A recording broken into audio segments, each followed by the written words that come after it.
E aí galera, como é que vocês estão? Espero que todos estejam bem, com boa saúde, lendo bastante a Bíblia, tirando da Bíblia toda a instrução necessária para que você possa ter uma vida vitoriosa para a glória de Jesus, amém?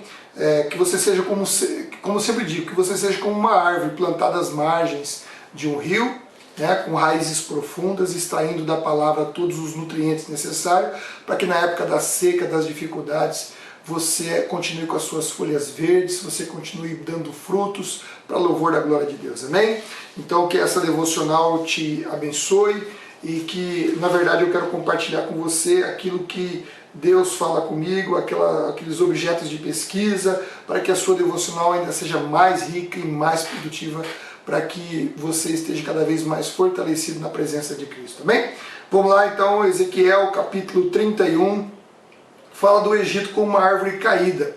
Ou seja, Ezequiel ele começa comparando o Egito com a Assíria. E a Assíria aqui nesse contexto era como uma grande árvore plantada no Éden, mas essa árvore ela foi derrubada e foi lançada ao mundo dos mortos. Então, se a Assíria era muito mais gloriosa que o Egito, e ela foi mandada para o mundo dos mortos, o que seria então do Egito? Será que o Egito poderia resistir? Se a Síria tinha muito mais glória do que o Egito, será que o Egito poderia resistir? É claro que não poderia resistir, né? E você percebe logo aqui no verso 2 e no verso 4, que Deus faz uma referência aqui ao cedro do Líbano, né? Que era conhecida pelo seu esplendor, era uma árvore muito alta, muito dura, a madeira dela era uma madeira forte, resistente, tinha um enorme valor comercial, a sua copa alcançava, parecia que tocava o céu de tão alto que era, né?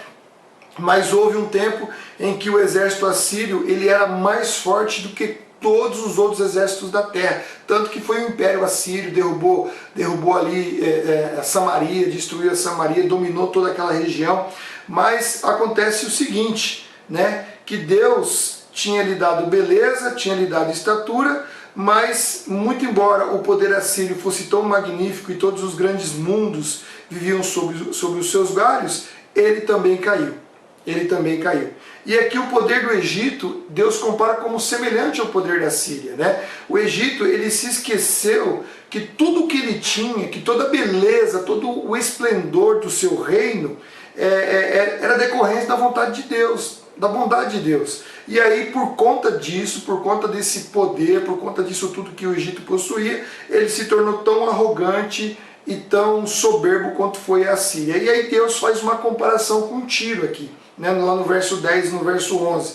Ele diz que como Tiro, esse orgulho levaria inevitavelmente à destruição, à derrocada, né? Então Deus iria trazer uma nação poderosa, e essa nação poderosa, ele ia acabar com a maldade do Egito, ia destruir o Egito, porque o Egito já estava rejeitado. Então Nabucodonosor seria apenas um instrumento de Deus para que Deus cumprisse o juízo sobre o Egito, porque o Egito se colocou numa posição tão elevada, que um lenhador viria. Esse lenhador aqui seria então o exército de Nabucodonosor. E lá no verso 18, finalmente aqui tem a moral dessa parábola aqui, dessa metáfora, aliás, a moral dessa metáfora, quando Deus fala que embora a força e a glória do Egito fossem incomparáveis para aquele momento ali, ela seria destruída exatamente como foi a Síria. Do mesmo jeito que a Síria caiu, o Egito também iria cair e seria humilhado, né, junto com as nações que confiavam nele, como por exemplo Judá, que confiou no Egito, que Deus até fala, nós falamos na devocional passada, que Deus compara o Egito como se fosse um bordão de junco, né, um bordão de junco que racha ao meio quando é apoiado nele.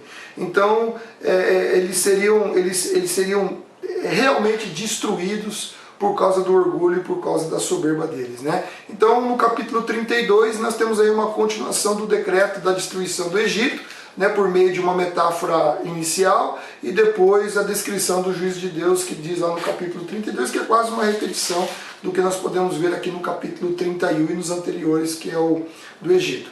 Aqui no capítulo 33, nós vimos aqui um momento decisivo, né? Os oráculos são oráculos de boas novas, que começa lá no 33:1 e vai até o 48:35. E do 33:1 até o 33, né, o capítulo 33, do verso 1 até o verso 33, Ezequiel ele é colocado como um vigia, né? E a ênfase aqui está naqueles que ouvem a mensagem e que devem tomar providências, e não no vigia em si. Deus não está se referindo à função do vigia, mas a mensagem que o vigia dá e que as pessoas deveriam tomar providência, né?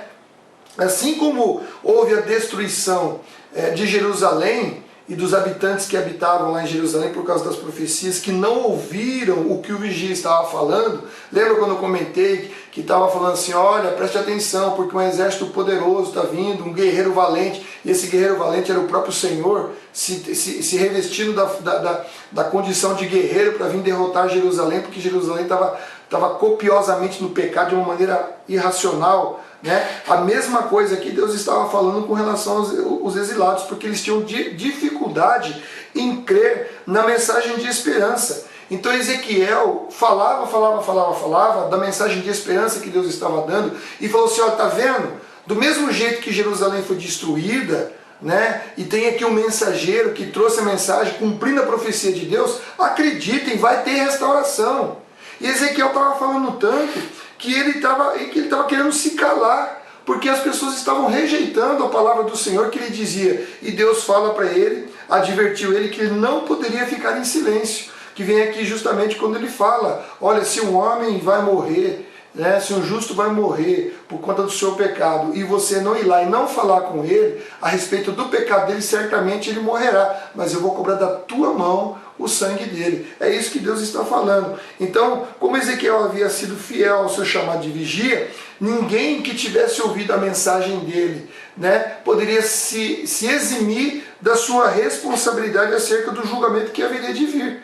Porque Deus estava falando a respeito da restauração, Deus estava falando para abandonar o pecado, os exilados, para abandonar o pecado, que eles eram os figos bons, né, que Deus havia decantar e depurar essas pessoas, mas eles estavam se recusando. Eles não queriam abandonar sua conduta de pecado, eles não estavam ouvindo as advertências e certamente eles morreriam pelos seus pecados, porém o Ezequiel estaria livre deste sangue, porque ele foi um vigia e ele anunciou. Isso aqui é uma lição preciosíssima para mim e para você, porque quantas pessoas nós não vemos caminhando para o inferno e nós não podemos nos calar. Nós temos que realmente dar o testemunho da glória de Deus através das nossas vidas, através da restauração que Cristo proporcionou pela graça divina em nossas vidas, e nós temos que anunciar essas boas novas. Nós não podemos concordar com o pecado e nem pactuar, sabe, nos moldando a conduta das pessoas, mas pelo contrário, a nossa conduta ela tem que ser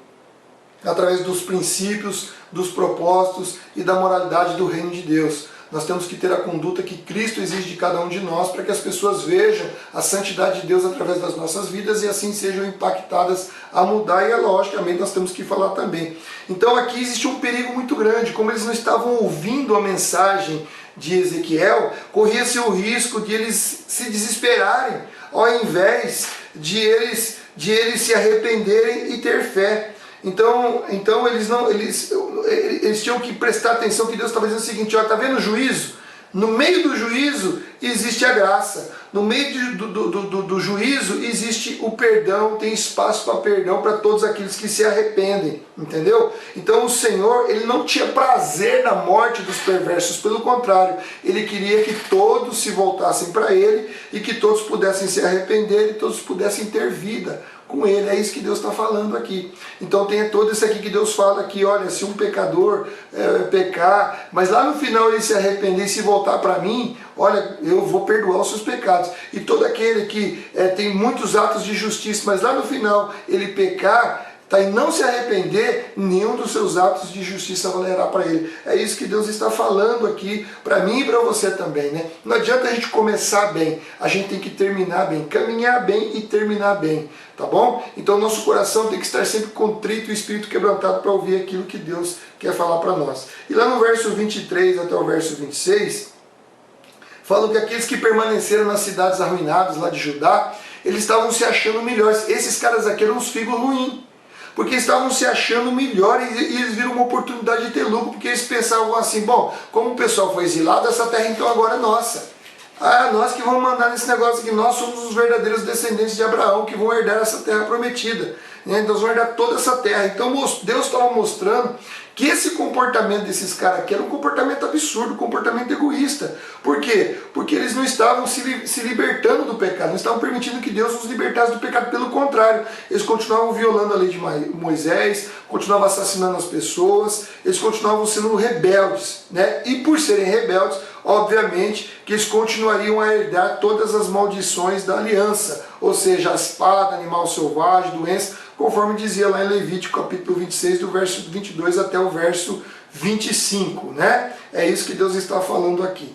E no verso 30 até o verso 33, Deus está falando que aquelas pessoas que estavam sentando-se junto com Ezequiel para ouvir Ezequiel, na verdade eles não tinham intenção alguma de obedecer às instruções de Deus, porque eles consideravam a mensagem do profeta apenas uma coisa interessante, né? Mas Deus estava advertindo eles que o tempo mostraria que por trás daquelas palavras, que por trás das palavras bajuladoras deles, eles não tinham interesse em ouvir o verdadeiro profeta de Deus. Então Deus está fazendo uma advertência aqui para Ezequiel. Né? Olha, essas pessoas aqui só são bajuladores, não têm interesse nenhum. Eles acham interessantes, mas não querem um compromisso comigo. Eles não querem se voltar para mim, não querem entender que você é o verdadeiro profeta. E hoje nós vimos muito isso. Muitas pessoas que querem ouvir, têm interesse pela palavra, mas não querem compromisso com Deus. Não querem um relacionamento com Jesus, não querem reconhecer que a palavra que é ministrada provém da boca do Espírito Santo diretamente, que nós somos apenas agentes que trazem a vontade de Deus, que expressam a vontade de Deus através de todo um processo de consagração, de leitura, de devocional, de aprendizado, onde a palavra é ministrada ao povo, né? Então é isso que esse capítulo está dizendo aqui. Não adianta você ser simpatizante, você precisa ser comprometido com Deus, viver princípios e valores, deixar que Deus trabalhe no coração, porque se Deus não trabalhar no coração, querido, não vai adiantar nada. Não adianta ser simpatizante de Cristo, é preciso ter compromisso com Cristo. Do capítulo 34, aqui nós vemos oráculos de restauração, e aqui tem uma crítica muito severa com relação aos pastores de Israel, né? Mas não é só isso. O 34 ele começa com o oráculo de restauração, mas ele vai até o 37 e 28. E esses capítulos vão mostrar as bênçãos que fluem quando o Senhor passa a habitar no meio do seu povo. É a mesma coisa nós. Quando você está afastado de Deus, você acha que está vivendo uma bênção, está nada, está vivendo uma porcaria, está comendo bolota de porco e dando risada. As verdadeiras bênçãos estão na presença de Deus na sua vida, quando você começa a desfrutar da paz que só Jesus pode dar em meio à tribulação e as vitórias que Ele nos dá através das dificuldades e o aprendizado que Ele nos dá através das dificuldades que nós passamos ao decorrer da nossa vida. E aqui ele está comparando os pastores, aqui ele está usando uma metáfora do pastor aqui, um sinal aqui do pastor, né? Que é uma metáfora do pastor, que o pastor, na verdade, o rei era comparado ao pastor. E esse pastor ele deveria proteger o rebanho, proteger os animais, dos animais selvagens, dos leões, dos ursos, deviam conduzir o rebanho para pastagens verdejantes, bons pastos, para águas tranquilas, porque a ovelha não bebe em corredeira, tem que ser água tranquila. E enquanto ele cuidava do rebanho, eles iriam se sujeitar ao frio, ao calor, ao vento, à chuva, à neve.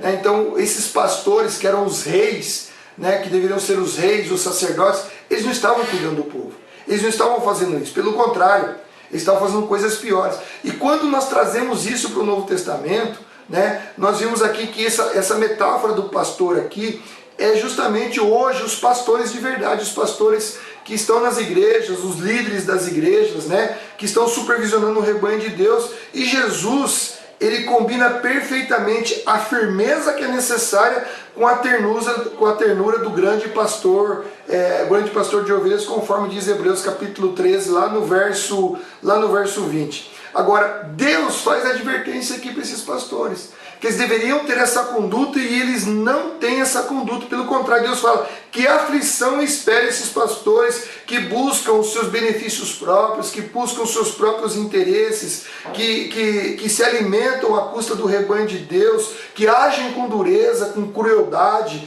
né? que agem com descaso com relação a esse rebanho, com relação a essas pessoas, com relação ao meu rebanho, que agem com crueldade, né? E espalharam, por causa dessa crueldade, espalharam o rebanho por toda a face da terra.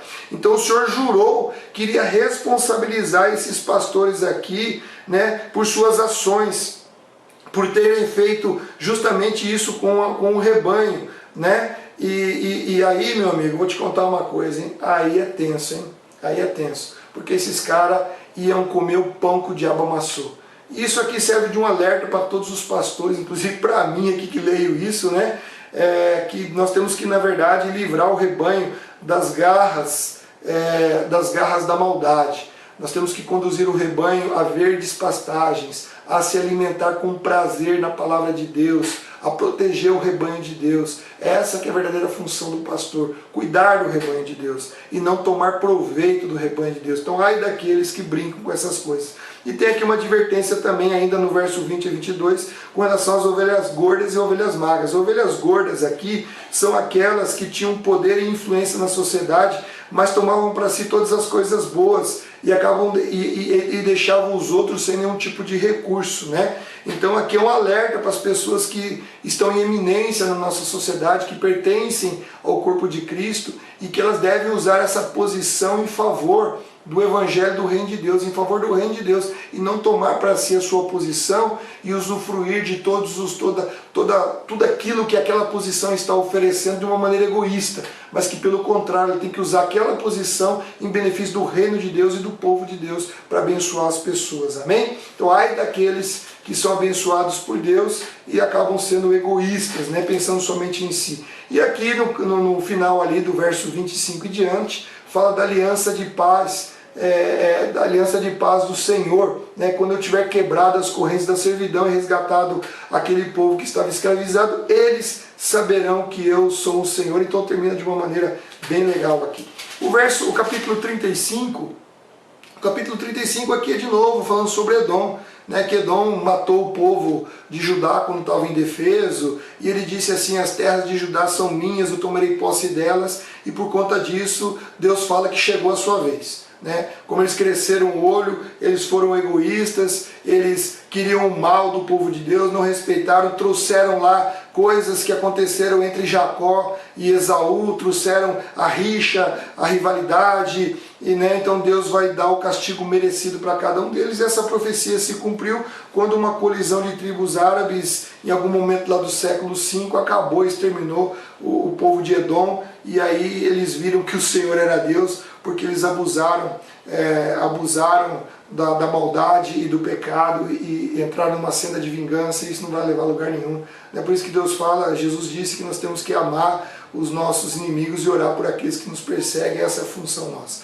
No capítulo 36 fala da restauração de Israel, dá mais uma pitadinha aqui em Edom, fala mais uma vez aqui de Edom, mas o legal está lá do verso 16 até o verso 38, né? Quando Deus purificou, Deus tinha purificado, Deus falou assim: ó, eu purifiquei vocês, eu tirei vocês do Egito, purifiquei vocês para que vocês pudessem revelar a minha glória para as nações que estavam ao redor, e ao invés disso, o que vocês fizeram? Vocês se comportaram como aquelas nações e por isso receberam o castigo apropriado, que é o quê? Que é justamente se espalhar entre todas as nações. É isso que Deus está falando aqui. Agora, Deus fala assim que vai purificar novamente esse povo, vai trazer novamente esse povo para a sua terra, vai purificar ele, e purificando ele, Deus voltará a habitar no seu meio, né? Deus vai habitar novamente no meio desse povo, né? Para que as nações possam ver a santidade de Deus através do povo de Israel. Então Deus iria resgatar esse povo, trazê-los de volta, santificar, para que as nações ao redor pudessem ver a santidade de Deus através do povo. E no Novo Testamento, essa redenção ela é mais abrangente. Por quê? Porque enquanto lá no Antigo Testamento puro era Israel e impuro eram os povos que estavam ao redor, no Novo Testamento a graça de Deus ela vem tanto para os judeus como também para os gentios. Todos são alcançados por essa graça de Deus. Então todos recebem o poder do Espírito Santo, né, que traz o quê? Que torna puras pessoas, porque é a obra do Espírito Santo que nos santifica. não é verdade? Nós somos alcançados pela graça de Deus, pelo sacrifício na cruz, nos arrependemos pela obra do Espírito Santo. Então não existe mais essa linha de divisão que estava traçada aqui, pelo contrário, né? O povo de Deus será constituído tanto de judeus quanto gentios. E aqueles que estão em Cristo não são apenas puros, mas eles também são santificados por essa obra maravilhosa do Espírito Santo de Deus, através da graça, pelo sacrifício de Cristo Jesus. E lá no verso 26, nós vamos ver que a renovação do povo não seria simplesmente uma limpeza externa, pelo contrário, o Senhor daria um novo coração e um novo espírito. Então, o coração e o espírito são as origens de todo o pensamento e de toda a vontade que está por trás das ações. E se você é membro da igreja missionária, eu mandei uma academia bíblica para você ontem, que fala justamente uma abordagem agressiva de mudança, ou seja, meditação na palavra. Quando você medita na palavra de Deus, o Espírito Santo age em sua vida para que haja realmente uma transformação, né? Uma transformação do seu espírito, uma transformação dos seus pensamentos, uma transformação das suas ações através dessa obra do Espírito Santo e do convencimento pela palavra de Deus. Então, aqui o que o texto está nos mostrando é que o coração de pedra se tornaria um coração de carne, disposto a servir ao Senhor. Ou seja, o espírito de rebeldia seria substituído por um espírito de obediência. Então, na escuridão e no caos da desobediência, é que legal, o Espírito de Deus, ele criava luz e criava vida, como em Gênesis capítulo 1, lá no verso 2. Né? Então, nós somos capacitados pelo Espírito Santo, porque ele tira o coração de pedra, nos dá um coração de carne, e nesse coração de carne o Espírito Santo trabalha para que eu e você, nós possamos compreender os decretos, nós possamos compreender os estatutos e nós possamos viver de um modo que agrade a Deus. Então, no futuro, o poder do Espírito seria concedido de um modo mais amplo, diferente do Antigo Testamento, quando o Espírito vinha em circunstâncias específicas e especiais, agindo em determinadas pessoas. Já na nossa era, depois que Cristo veio, depois que Cristo mandou-nos o Espírito Santo, né, lá em Pentecostes, ele nos enviou o Espírito Santo, que era a promessa do Pai, né, essa promessa se cumpriu em cada um de nós. Então hoje nós podemos levar uma vida de santidade em Cristo Jesus pelo poder do Espírito Santo. Por isso que nós temos que nos abster de tudo aquilo que nos atrapalha, de ter o Espírito Santo. Toda vez que o Espírito Santo toca em nosso coração de algo que não convém ou de algo que seja pecado, nós temos que permitir esse agir do Espírito Santo em nossas vidas. Senão, nós fazemos o processo inverso. Ao invés de ter um coração de carne, nós vamos ter um coração de pedra. Por isso que Paulo fala que o pecado obscurece o entendimento e começa a endurecer o coração. Do mesmo jeito que o Espírito vem e tira o coração de pedra e começa a trazer um coração de carne, onde ele vai colocando o desejo e a vontade de cumprir a vontade de Deus, a palavra de Deus, através da nossa leitura devocional. Quando nós nos afastamos de Deus, quando nós deixamos de ler, quando nós deixamos de orar, quando nós deixamos de ter uma vida consagrada, o nosso coração vai endurecendo, porque o Espírito Santo não encontra mais espaço para nos ensinar e para nos fazer lembrar as coisas que são importantes para a nossa salvação. Então é isso que esse texto está dizendo, um texto maravilhoso, que diz aqui justamente que vai mostrar a santidade de Deus através das nossas vidas. Renovarei o seu coração de pedra e lhe darei um coração de carne, porém dentro de vocês o meu Espírito. Para colocar o Espírito é necessário você ceder espaço, tirar você. Jesus disse, renuncie-se a si mesmo, tome a cruz, ou seja, morra e siga, permitindo que o Pai, que a vontade do Pai seja amplamente cumprida na vida de cada um. Amém? Então é isso que esse capítulo 36 quer nos dizer a respeito da restauração da vida do povo de Israel e a restauração da nossa vida também através da obra do Espírito Santo, do convencimento do sacrifício de Cristo Jesus e de uma vida devocional de leitura da palavra, permitindo que a palavra seja realmente um martelo que esmiuça toda a dureza do coração e assim o trabalhar do Espírito nos dá um coração de carne e assim nós podemos viver as bênçãos de Deus na nossa vida. Porque, olha, o povo perdeu as bênçãos da aliança porque se afastaram de Deus e tiveram a maldição. Para nós não é muito diferente disso.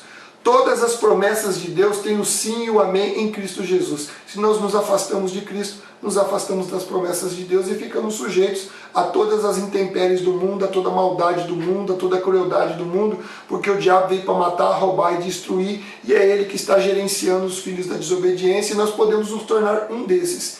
Então, que nós possamos aprender com essas devocionais, que nós possamos andar, sabe, na presença de Deus, que nós possamos deixar com que essa palavra fale com nós poderosamente e assim nós possamos viver para a glória de Cristo, amém? Então Deus abençoe sua vida, que você continue nessa pegada devocional, que Deus te abençoe grandemente, que você seja uma árvore plantada, que seja uma árvore que dê fruto na época certa, que você glorifique o nome do Pai e principalmente que você possa divulgar isso para as pessoas que estão passando por um momento de dificuldade, que elas saibam que em Cristo tem restauração, que Deus tem, no meio de tudo que acontece, Deus tem espaço para perdão e para misericórdia, para restauração plena, para uma vida abundante na presença de Deus, tá bom? Que Deus abençoe sua vida e abençoe todos aqueles que querem uma vida na presença de Cristo Jesus, amém? Até o próximo vídeo então, valeu, tchau!